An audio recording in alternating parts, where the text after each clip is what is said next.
Clip number 1061۔ اس clip میں قرآن پاک کی سورہ قصص کا تعارف، آیت نمبر 1 سے لے کر 3 تک کی تلاوت، ترجمہ اور تفسیر قرآن صراط الجنان سماعت فرمائیں گے۔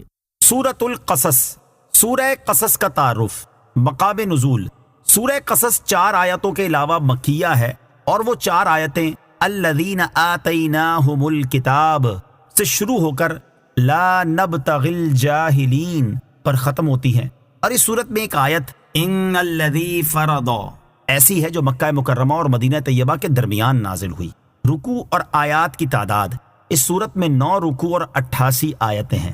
قصص نام رکھنے کی وجہ، قصص کا معنی ہے واقعات اور قصے، اور چونکہ اس صورت میں مختلف قصے جیسے حضرت موسیٰ علیہ السلام کا قصہ اور قارون کا قصہ وغیرہ بیان کیے گئے ہیں، اسی مناسبت سے سورت کا نام سورۃ القصص رکھا گیا ہے۔ سورہ قصص کے مضامین، اس سورت کا مرکزی مضمون یہ ہے کہ اس میں بیان کیے گئے واقعات کے ضمن میں اسلام کے بنیادی عقائد جیسے توحید و رسالت اور مرنے کے بعد دوبارہ زندہ کیے جانے کو ثابت کیا گیا ہے، اور اس سورت میں یہ مضامین بیان کیے گئے ہیں۔ نمبر 1، حضرت موسیٰ علیہ السلام کی ولادت سے لے کر تورات عطا کیے جانے تک کے تمام واقعات تفصیل کے ساتھ بیان کیے گئے ہیں، اور ان واقعات کی ابتدا فرعون کے ان مظالم سے کی گئی جو وہ بنی اسرائیل پر ڈھاتا تھا۔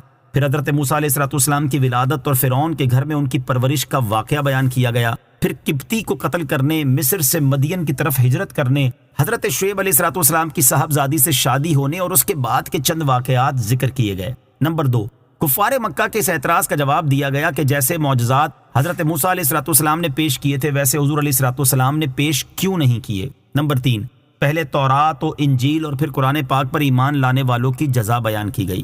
نمبر 4، سابقہ امتوں پر آنے والے عذابات سے کفار مکہ کو ڈرایا گیا کہ اگر انہوں نے اپنی روش نہ چھوڑی تو ان پر بھی ویسا ہی عذاب آ سکتا ہے۔ نمبر 5، قیامت کے دن مشرکین اور ان کے شریکوں کا جو حال ہوگا وہ بیان کیا گیا۔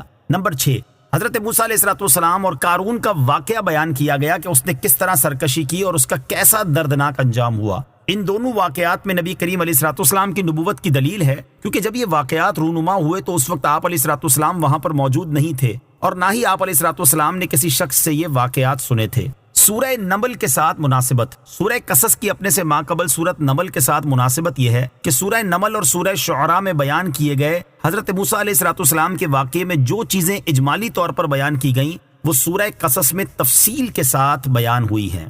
بسم اللہ الرحمن الرحیم۔ ترجمہ، اللہ کے نام سے شروع جو نہایت مہربان رحمت والا ہے۔ طاسیم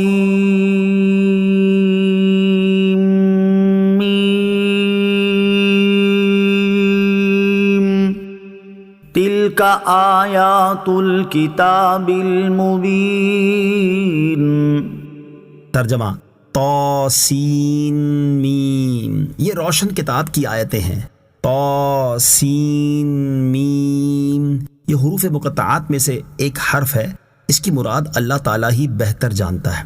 تلک آیات، یہ آیتیں ہیں، یعنی اس سورت کی آیتیں اس روشن کتاب کی آیتیں ہیں جس میں حلال و حرام کے احکام، حضور اقدس علیہ السلام کی نبوت کی صداقت، پہلوں اور بعد والوں کی خبروں کا بیان ہے، اور اس کتاب کی شان یہ ہے کہ وہ حق و باطل میں فرق کر دیتی ہے۔ یہاں روشن کتاب سے مراد قرآن مجید ہے، یا اس سے لوح محفوظ مراد ہے۔ لوح محفوظ اور قرآن مجید کے روشن کتاب ہونے میں فرق، یاد رہے کہ لوح محفوظ کو بھی کتاب مبین فرمایا جاتا ہے اور قرآن کریم کو بھی، البتہ ان دونوں میں فرق یہ ہے کہ لوح محفوظ اللہ عز و جل کے خاص مقبول بندوں پر ہی ظاہر ہے، جبکہ قرآن کریم ہر مومن کے لیے ظاہر ہے، اگرچہ اس کے اسرار و رموز کی معرفت بھی خاص بندوں کے ساتھ خاص ہے۔ نتلو علیک من نبأ موسیٰ وفرعون بالحق لقوم یؤمنون۔ ترجمہ، ہم تمہارے سامنے حق کے ساتھ موسیٰ اور فرعون کی خبر پڑھتے ہیں ان لوگوں کے لیے جو ایمان رکھتے ہیں۔ نتلو علیک من نبأ، ہم تمہارے سامنے خبر پڑھتے ہیں۔ ارشاد فرمائے کہ اے پیارے حبیب علیہ السلام، ہم آپ کے سامنے حضرت موسیٰ علیہ السلام اور فرعون کی سچی خبر ان لوگوں کے لیے پڑھتے ہیں جو ایمان رکھتے ہیں۔ یہاں ایمان والوں کا بطور خاص اس لیے ذکر کیا گیا کہ یہی ان واقعات سے حاصل ہونے والی نصیحت کو قبول کرتے ہیں۔ نیز یاد رہے کہ اس سورت سے پہلے 19 سورتوں میں حضرت موسیٰ علیہ السلام کا واقعہ ذکر ہو چکا ہے، اور اس سورت کے بعد مزید 17 سورتوں میں آپ علیہ السلام کا واقعہ مذکور ہے۔ اتنی کثرت سے آپ کا واقعہ ذکر کرنے کی ایک وجہ یہ بیان کی گئی ہے کہ اس میں حضور پر نور علیہ السلام کی نبوت کی خاص دلیل تھی، کیونکہ آپ بغیر پڑھے اور تاریخ دانوں کے پاس بیٹھے بغیر ایسے سچے واقعات بیان کر رہے تھے، اور یہ وحی کے بغیر ممکن نہیں۔ دوسری وجہ یہ بیان کی گئی کہ عرب میں حضرت موسیٰ علیہ السلام اور فرعون کے واقعات خاص و عام میں بہت مشہور تھے، اور ان واقعات میں بنی اسرائیل نے بہت سی غلط باتیں ملا دی تھیں۔ اس لیے اللہ تعالیٰ نے یہ واقعات قرآن کریم میں جگہ جگہ مختلف طریقوں سے بیان کیے تاکہ اس کے غلط اور صحیح پہلو ایک دوسرے سے ممتاز ہو جائیں۔